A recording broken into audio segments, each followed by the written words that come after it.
Welcome to the Scariest Things podcast, episode 13. Ooh, ominous. We made it to 13, baby. Your gateway to the trends and tropes of the horror genre. 13. This, we're covering in number 13 a pretty innocuous topic, and we should be covering something way more evil. We should have done like Satanism for 13, the most evil horror movies of all time, or a cult, or something. We could have done our Bridge Too Far one. We could have done Bridge Too, but we're covering our favorite in honor of the upcoming. But maybe by the time you hear this, it'll be past. But it's always around the corner next year. Yep. The Oscars. So we're tonight, not Oscar night, but tonight we're covering our favorite actors and actresses. Yeah. So what do you got? What do you think about when you think about actors and actresses? Did you go, because we talked about in one of our last podcasts, we talked about directors and kind of whether or not they stuck with the genre, and there's definitely some actors and actresses who stuck with the genre. Yeah. They stuck with it and rode that horse till it was dead. And I think that's more the case for the actors and the actresses. I think. Do you? Yeah, I thought if you go to scariestthings.com, we did a rundown of the Oscar snubs and all-time Oscar nominees. Yep. The remarkable thing is that we have had a grand total of 3 best actors nominated for horror films. We have Daniel Kaluuya this year. Yep. And then we had... Better get it. We had Frederick March back in 1936 for Dr. Jekyll and Mr. Hyde. Right. And then we had Sir Anthony Hopkins... yes. Silence of the Lambs. So both March and Hopkins won, which bodes well for Daniel Kaluuya, who's totally going to win the Oscar, right? Come on, baby, yeah! Come on, Oscars! But do us a solid. That's 3. Do us a solid. In about 100 years worth of Oscars, we've had 3 horror guys named. So. And it's not like we've had a shortage of opportunities. No. But what you do find with the actors is that there are a lot of actors who've staked their entire career in the genre. Right. Opposite side is that with the actresses, they dip in and out. Right. Well, the actresses almost like they launch their careers with horror and then they leave. Right. So like the proverbial scream queen. Yeah, but you look at the Oscar-winning actresses or Oscar-nominated actresses. You have Kathy Bates, Sissy Spacek, Jodie Foster, Natalie Portman. This year, Sally Hawkins, Linda Blair, Janet Leigh. But think about somebody like Linda Blair, who she made every attempt she could to leave the genre, but it kept on pulling her back. Yeah, and she really didn't. She got stuck with it. Yeah, she got stuck with one role. She got stuck with one role, which was sad because she, in that one role, whoo boy. Yeah, that was. She got Christopher Reeve. Yes, she did get Christopher Reeve. Possibly. Well, and we covered this a couple weeks ago. We didn't cover her as a child per se, right? Because I think, much like we've talked about, there are some films that transcend the genre, and The Exorcist is absolutely one of them. It's one of them. Yeah. So you can have, Mia Farrow, another didn't get the nomination, should have, sure, but her career took off after Rosemary's Baby. Yeah. Audrey Hepburn, biggest actor or actress Oscar snub. Go. It's Shelley Duvall. In The Shining. In The Shining. No question. Absolutely, no doubt about it. She sold her soul. She's pretty much 128 takes for Stanley Kubrick so that she could peg it. It's like, until you believe it, it's like, oh my God, she sold Wendy's fear because she was herself emotionally scarred at that moment. Yeah. Nev Campbell, Scream. No. But I guess what I was getting at here is that It's a launching pad for a lot of great actresses. I think it was first time we heard of Kathy Bates was Misery, right? And you don't see many women sticking in the horror genre, so I suspect we're going to run into each other at some point with the actresses. Oh, for sure. Because I think our attitude behind did you do all actors, all actresses? Did you mix it up? Yeah, I did top 4 actors, top 4 actresses. Oh, okay. So I did 4. I whittled it down to 4. Okay, well, whittled it down to 4. Whittled it down to 4. So we're going to be Eric can have a slight assignment miscommunication. Whoops. But that's good. Okay, you're going to get more bang for the buck today, or at least from me. It's going to be tight. Or my list is going to be tight. Eric's list mine's going to be kind of rambling. It's going to drone on and on. You're going to be like, shut up with these actors and actresses. No, you will not be saying that. Because you love the genre, don't you? Come on. All right. So you want? Well, why don't you go first? Give us 3. Okay. So I am going to go with my oldest on the list. I'm going with the Gentle Giant. I'm going Boris Karloff. Oh yeah.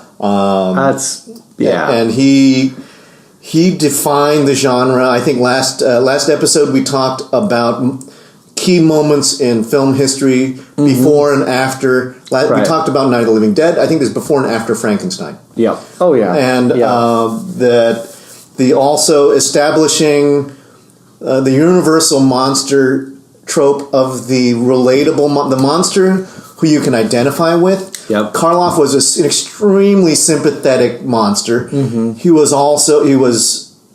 was scary at the time. I mean, the genre they pitched it as serious horror. Mm-hmm. All those Universal monsters were pitched as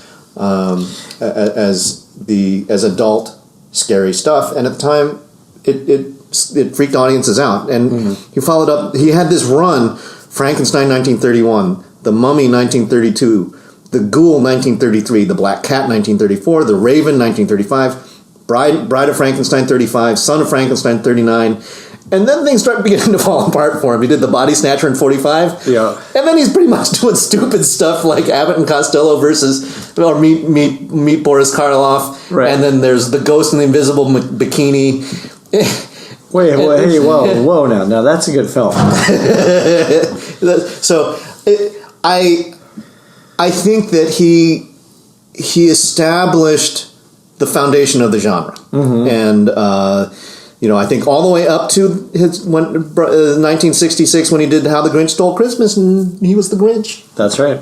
You know what's interesting about Boris Karloff? Well, not necessarily Boris Karloff, but that genre of film is that the whole concept of the relatable monster. Now that you mention it, is really kind of void from current horror films. I mean, even if you look back at the 2014, 2015 Godzilla, the Godzilla isn't terribly relatable. He's not terribly sympathetic. They try to give him some sympathetic qualities, but it's not like in the monster movies of the 50s and 60s when the monster dies, you actually got your heartstrings strum, and you feel bad for the monster. You feel bad as he's being by being shot by missiles repeatedly or falling back into the ocean, and you go, God, this is really terrible. Frankenstein's monster did nothing.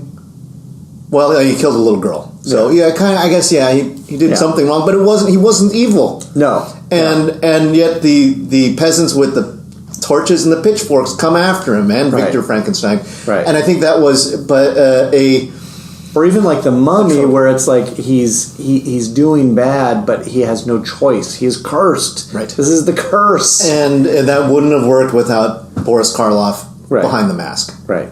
So Hollywood, bring back the relatable monster. Okay, then go again. I'm going to go again, and I'm going to do a favorite actress, and I'm going to go with old school actress. Yes. I'm going with a matinee idol from the 1950s schlocky movies. Ooh. Beverly Garland. So she was sort of a discount version of Marilyn Monroe. Right. Absolutely stunning, curvy platinum blonde. Poor man's Marilyn Monroe. And is she still with us? Beverly? No, she passed away a while ago. But come on. But she starred in her first sort of horror-ish thing was Killer Leopard. But I've never seen Killer Leopard. You might not want to, but It Conquered the World was a throwback from our last episode. We talked a little bit about that. Not of This Earth, which has an absolutely fantastic poster and one of the most ridiculous puppet monsters. It's like they promise you aliens from above, and it looks like someone dropped a glove on someone's head, and it's like the junior varsity version of Alien's face hugger. And it just sort of drops in from the ceiling, right? And it's like, oh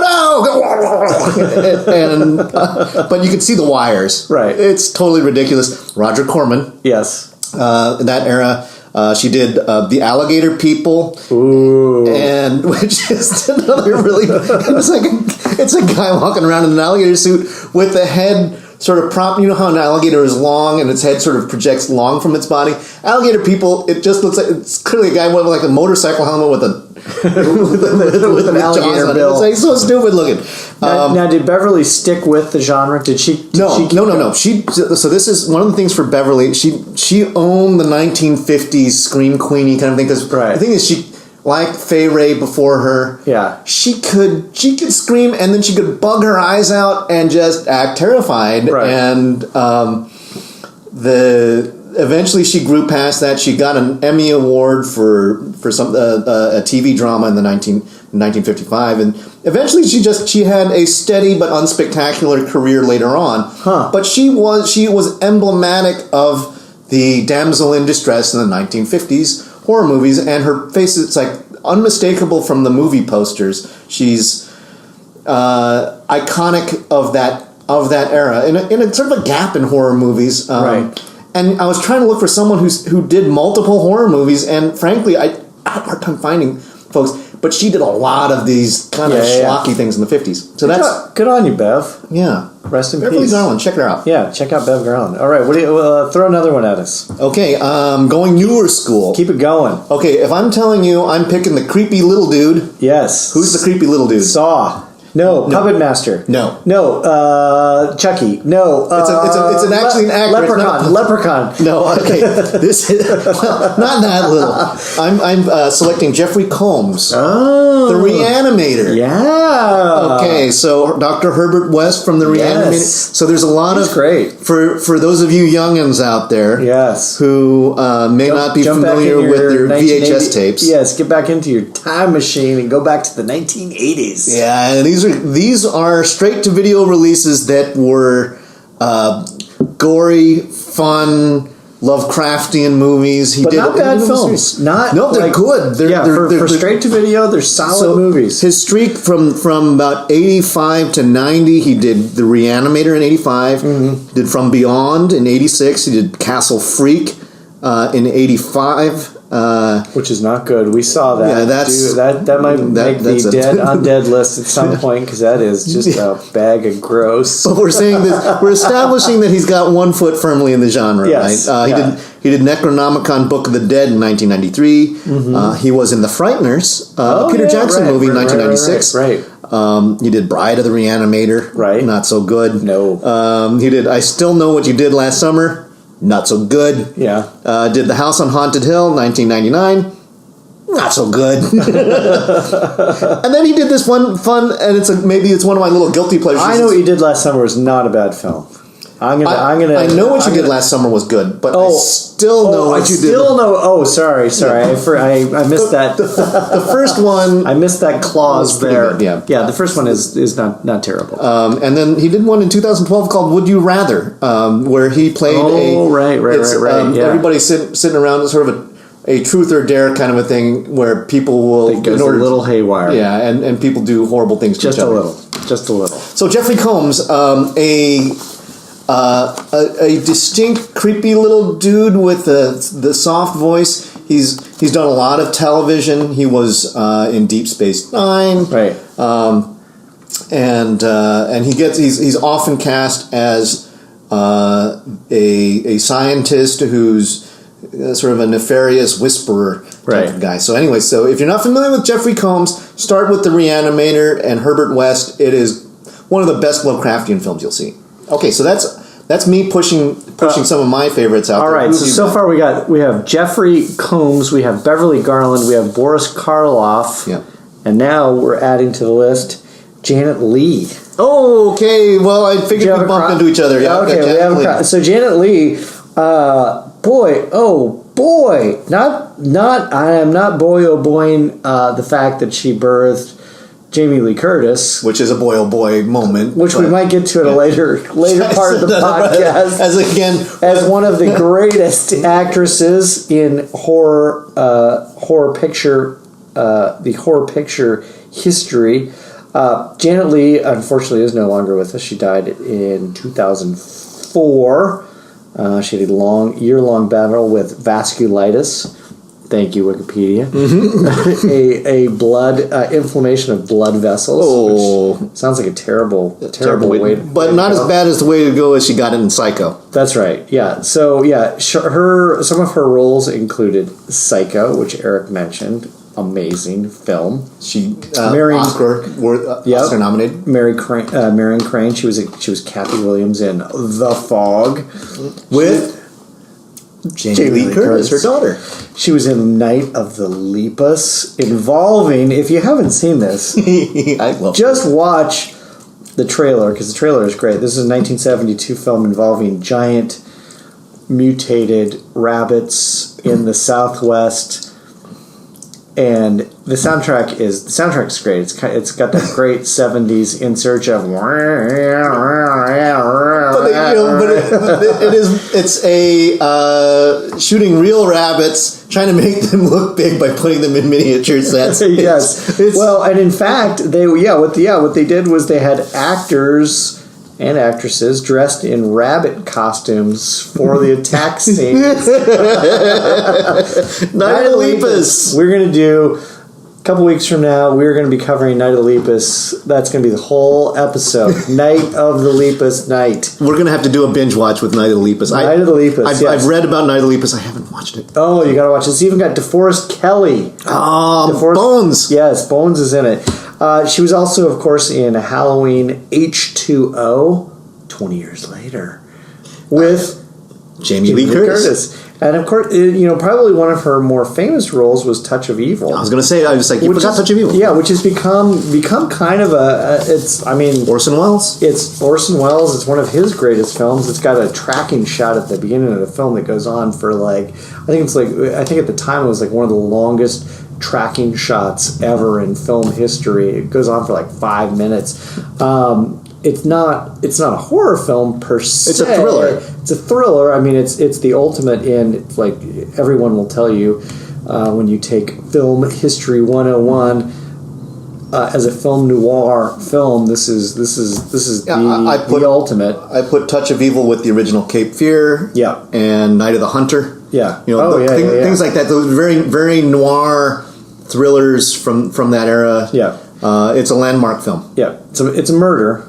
It's not a horror. It's not a horror murder. It's murder. Yeah. There's nothing paranormal. It's the unscary version of the murder. It's an unscary version of the murder if you can have one. All right. So that was my number 4. Throw a couple more our way. Okay. So I'm going to throw the Thespian at you. This is You throw the Thespian. I'm going to throw the non-Thespian after you throw the Thespian. I have a non-Thespian coming up, too. All right, good. We might collide. Good. Sir Christopher Lee. Oh, yeah. Dracula. Not to be confused with Blackula. No. I don't remember the guy who played Blackula, but... That's different. That's a different podcast. Sort of in the same. He was doing Dracula when Blackula was coming out in the early 70s. Yes. He got his start in 1947, mostly as a background actor, but he got hooked up with Hammer Films. Yep. In 1957, he did The Curse of Frankenstein. Yep. And he's such an imposing man. And said that basso profundo voice that he used to fantastic effect with the horror of Dracula, which for your money, might be the scariest Dracula that's ever been done. I mean, he's a powerful. I'd go with that. Powerful Dracula. It was a huge hit, and Hammer.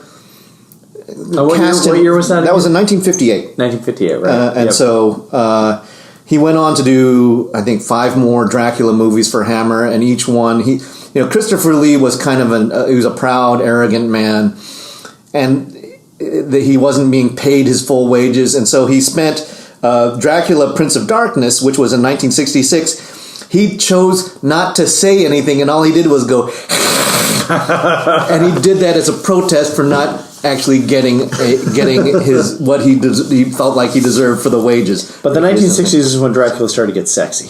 Yeah, right. Well, sexy Dracula, but with a voice like that, it's like it's like, how can you not resist Dracula? He also did Dracula. So I guess similar to Karloff and Lugosi, he actually he was also the Mummy. He was also Frankenstein's monsters and the Curse of Frankenstein. So he's worn all 3 of some of the iconic character makeups. He also, I think, his high watermark acting-wise relative to the horror genre is probably The Wicker Man in 1973. Oh, yeah. Where he played Lord Summerisle, and he loved that screenplay so much that he said, "You don't have to pay me for this one. I'm doing this for free." Wow! And considering he pretty much was impressive. Considering he was kind of a dick to Hammer during the 1960s because they asked him to do more Dracula movies where they didn't give him lines that he thought were appropriate for a man of his stature. Right. He went out and he put his money where his mouth was. Right. And did The Wicker Man, which is now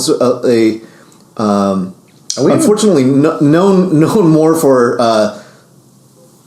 Nicolas Cage's preposterous performance more recently. Go watch The Old Wicker Man. Yeah. It's a great movie. Yeah, we haven't talked Wicker Man yet. So Christopher Lee. We'll get there. Okay, so on the flip side of the Christopher Lee coin, and this is where I fudged a little on actors.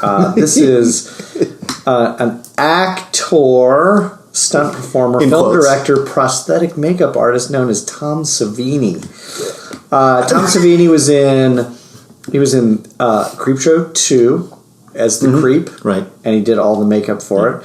He was, of course, Blades in Dawn of the Dead. Right. He was Sex Machine in From Dusk Till Dawn. Yes. He was Arthur in the George Romero great Martin. Yep. And he was Disco Boy in Maniac, the William Lustig grindhouse sleazoid film. Here's the thing with Tom Savini. Like, Tom Savini is, unlike Christopher Lee, where there was things that were too good for him, there's nothing too good. There's nothing too good for Tom Savini. And he just, like, I've never met him, but he gives off an incredibly earnest and authentic quality. Like, I'm here on the film set. I'm willing to pitch in and do whatever. He shares his craft too. He shares his craft, and in fact, on that note, he is working right now with Tina Romero, George Romero's daughter, and he's doing the special effects for her web series, which I think we talked. Queens of the Dead. Yeah, Queens of the Dead, which we talked about, and he's having his students at the Pennsylvania Douglas Education Center do all of the special effects. Yeah, I think he has a school. That's just cool. Yeah. If you ever watch there's a TV show on Sci-Fi Channel called Face Off, which has become a big hit because it talks about prosthetic applications. It's all about the Hollywood makeup art, and they all revere. There's a Tom Savini School of Makeup, and a lot of them come from that school. Right. And there's and you know, we talked about this a little bit earlier. Innovator, icon. Like, you know, before Dawn of the Dead, there really wasn't people quite doing that sort of stuff. Remarkably, I don't know that he's gotten an Oscar for best makeup yet. A lot of his prodigies have. Yeah. I think Greg Nicotero has. Right. Rob Bottin has. Mm-hmm. So if you ever read Fangoria magazine, which just so happens to be back in publication after about a year and a half absence. Thanks, scariestthings.com. that Tom Savini was the kind of a guy who made that magazine because it was all about gore and the effects and convincing. Before the age of computers, where you needed fake Caro syrup blood and rubber prosthetics to sell your product.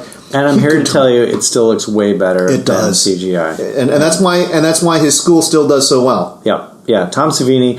I mean, not the best actor, obviously. I'm being somewhat facetious with this nod, but he did act in a lot of films. But more importantly, it's what he gave to the genre, and this guy exclusively gives to this genre. Yep. So I'll go with my we've lost count. My non-thespian. We're like super off the rails on tonight's episode. We have like totally lost count. There's not a fearsome foursome. It's a troublesome 12. It's a dog pile at this point. It's a dog pile. We are so far off the rails. So we're glad you're still with us. You're still listening, aren't you? Thank you. So if I'm telling you, I'm putting up the Idiot Savant. For horror movies. I got Bruce Campbell. Oh, we got a crossover. Campbell. We got a crossover. Okay, for sure. So this is, he loves the genre so much. He has been one of the great ambassadors for the genre. Mm-hmm. He's been at it since he was a handsome, strapping young lad, and now that he's kind of a doofusy, fun older actor who's going to be in Ash vs. Evil Dead opening this week. On Stars. And if you haven't seen it up to now and you're listening to this podcast, I don't know what you're thinking. Go back to Amazon.com or Hulu or wherever you need to go. And watch Maniac Cop. Yeah, or Bubba Hotep. I think that now, he wasn't the bad guy in Maniac Cop, though. No. Although the advertising would suggest it was. They think he's the bad guy in Maniac Cop, or at least his wife in Maniac Cop thinks he is the Maniac Cop, but he is not the Maniac Cop. But most people know Bruce Campbell from The Evil Dead. Yes. And I think he physically put himself through so much torture from Sam Raimi. Oh my gosh. The sequence where he's banging plates over his head and just throwing himself around. They didn't have money for real special effects, so he had to do a full Buster Keaton. He was his own stuntman. Yes. So much fun. Yeah, Bruce Campbell. So Eric and I went to Comic-Con several years ago, and we were picking up our passes at the Comic-Con San Diego, San Diego Comic-Con. The San Diego Comic-Con, the big one, the granddaddy. And we were picking up our passes that day, and we were picking them up from the booth, and the woman handed me, because I share the same last name as Bruce Campbell, she handed me Bruce Campbell's ID, and I didn't take it, although I was awful close. Because you're a Campbell. I was a Campbell, and I was like, boy, should I just take Bruce Campbell's San Diego Comic-Con pass, or I didn't. I didn't. Well, I was ethical. I was moral. I didn't do it. I am still kicking myself to this day for not having taken it. Well, but I did get to go meet that when we went down on that trip. I did get to meet the ladies of the Evil Dead, nice. And I got to get Evil Dead box set signed by all the women in Evil Dead. That's so cool. That was my karmic comeback. I came close to having a Bruce Campbell moment up in WizWorld, up in our Portland Comic-Con. One of my good friends, Sam Tudyk, her brother is Alan Tudyk, who is a note. He was in Star Wars, Rogue One. Right. He's Tucker and Dale versus Evil. Right. He's I'm sure you know who he is. A genre actor par excellence. And I got a message from Sam, because I said, "Hey Sam, are you on the floor?" And she texted me, "Oh, it's too bad you missed us. I'm heading out with Alan and Bruce Campbell and Lou Ferrigno, and we're going to dinner. Too bad. It's like if you were here half an hour earlier. I was like, oh God!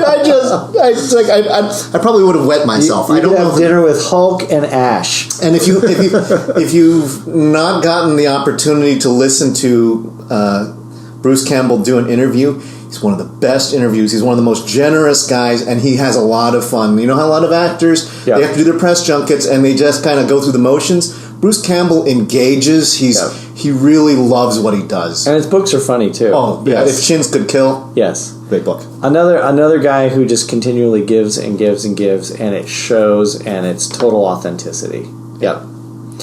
All right, I'm going to go to I'm down to my last one, since we've had so many crossovers, even though we've had so many, and we've already talked about this person who was birthed by Janet Leigh. So we're another collision. Go ahead. Another massive collision. This is probably the most collisions we've ever had. Of course, we were talking about the Jamie Lee Curtis. Woo!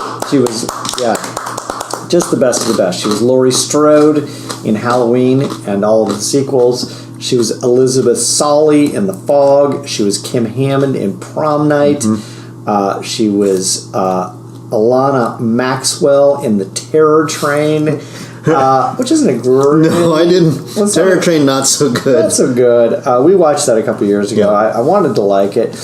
She was in a film, which I haven't seen, a 1999 flick called Virus. Not good. It sounds interesting. Sci-fi horror. Interesting premise, although there's not Alec Baldwin, but I think it's Billy Baldwin. Yeah, the wrong Baldwin. Wrong Baldwin. So maybe not super solid cred there. But yeah, Jamie Lee Curtis, boy oh boy, she's really frankly transcends the genre. In terms of the horror scream queen, because she's grown up with it, and she's done so many different takes on it and been involved in so many different ways. Fully embraced it. Where most of the actresses who break out and have a huge moment in these kinds of things go on to bigger and better things. Mia Farrow being a great example. Right. She went on. She did. Fish Called Wanda. She did Fish Called Wanda. Was the one with the Schwarzenegger one where she Total Lies, was it, or True Lies? True Lies. Yeah, she was in the Eddie Murphy joint in the early '80s. Yeah, she did a lot of a lot of other stuff. Freaky Friday, a lot of other iconic stuff. But she was not somebody that stuck with the genre, but she came back to the genre. Yeah. So for that, we give her. Yeah, she's my number one. An attaboy. Yeah. Oh yeah. But because I have a huge pile of stuff in this dog pile. Yes. So keep on going. Keep us going. I've got keep us going. Rattle Sarah Michelle Gellar. Oh, interesting. Because this is, and again, this was my. It was hard you were just bagging on. I know what you did last summer. No, I said that I still know what you did. Yes. Sorry. See, now again, I know what you did last summer was good. It was. She was in that. Yeah. And she was also in Scream 2. Yeah. Solid. The first few Scream movies, super solid. Very. Another, much like Wicker Man, we haven't really got to the Scream movies yet. Right. Not really. I think that they came at a time in a sort of a void within the horror genre. The mid '90s was not a great time for horror movies, and Scream was the self-referential postmodern take, because they sort of recognized that the slasher genre had gotten cliched, and so that they riffed on that, and I think that was the clean cut tween cousin to William Lustig and Grindhouse maniac fare of the 70s and 80s, right? And it spawned some other ones that what's Final Destination, things like that, where you have scads of pretty teenagers getting offed in killing by numbers kind of a thing, and as a franchise horror. I'm not a fan of that type of film, right.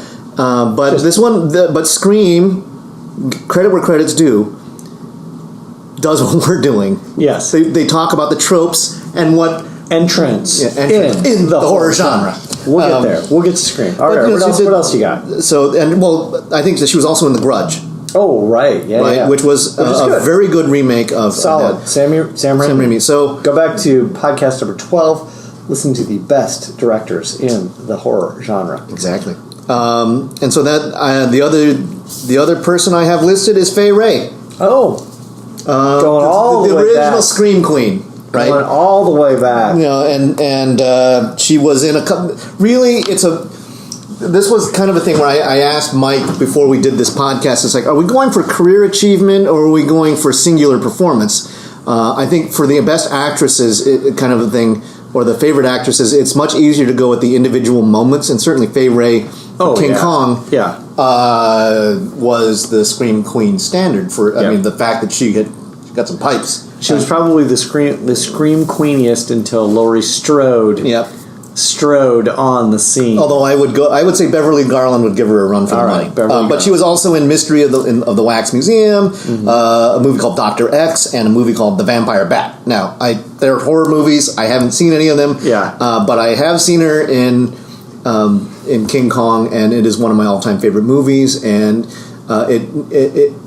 she needed to sell that she was afraid of a monster. It was the first time that someone actually had to really work with a green screen kind of a situation where she was reacting to a little miniature puppet. And she pulled it off, and it was the Beauty and the Beast thing. Really worked. All right. So that was the end of our kind of convoluted trip around our favorite actors. We got through a lot. Let's go through them again here. Okay. I'm going to go through mine really fast. You go through yours. Jamie Lee Curtis, Bruce Campbell, which we talked about, Tom Savini, Janet Leigh. Go. Beverly Garland, Sarah Michelle Gellar, Fay Wray. Did you have Bruce Campbell? Bruce Campbell. Yeah.